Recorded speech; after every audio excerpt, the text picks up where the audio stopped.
السلام علیکم ورحمۃ اللہ وبرکاتہ۔ مفتی صاحب، آپ سے ایک مسئلہ پوچھنا تھا۔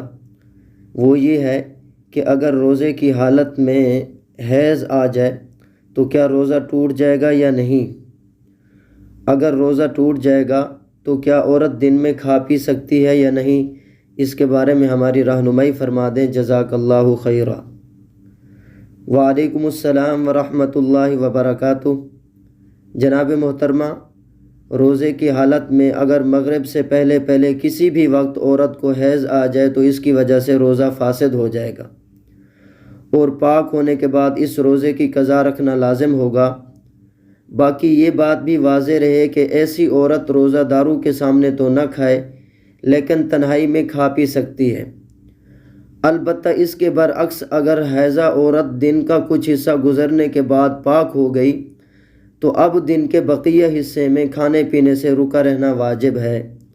واللہ تعالی اعلم بالصواب۔